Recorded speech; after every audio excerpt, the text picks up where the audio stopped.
The single ring chin is one of my favorite ways to work the chin up pattern to start developing strength in the same musculature that you would use to actually do the real thing. Now I will say there is a pretty big gap between this exercise and the real thing, so hence it's kind of the accessory. It's not the main path that I use to get there, but like I said, it can be quite a nice supporting exercise for this, to one, understand the position, but also to load similar structures. So let's get into it. You're going to set this ring up at a height where when you sit in a deep squat, your arms are fully extended overhead, so that in terms of the upper body, we can at least mimic that dead hang position, right? And start from end range to end range. From there, the movement is very much the same as a chin up, but we get to use the assistance of the legs to help us get to the top.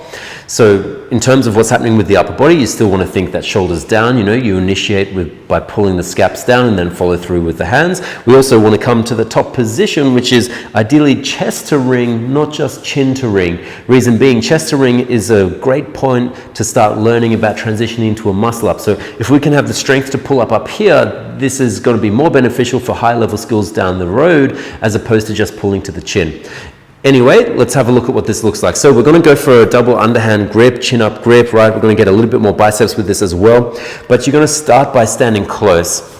You can also check that now, okay, great, my ring is already touching the chest. Awesome, this is a good height. From there, you're going to sit yourself down into a deep squat. Notice at the bottom position here, this ring is set up perfectly so my arms are straight at the bottom, just like they would be with a dead hang with a chin up.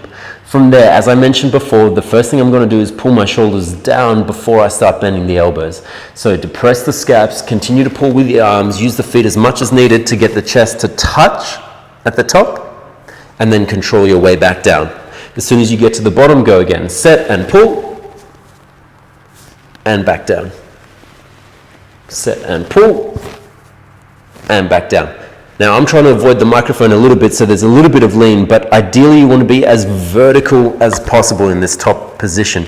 You want to avoid doing this and in the same way coming down or coming up like this. Because what that means is we're turning it into a row now as opposed to a vertical pull. And again, if we're mimicking chin-ups, we want that torso to be as upright as possible.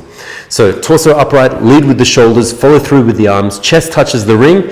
You can usually do these for more hypertrophic rep range. So think the 8 to 12 plus kind of thing. But if you're just starting out and it's really, really hard, it might only be a strength rep range, more like that 3 to 6 reps. Anyway, that is the ring assisted chin up.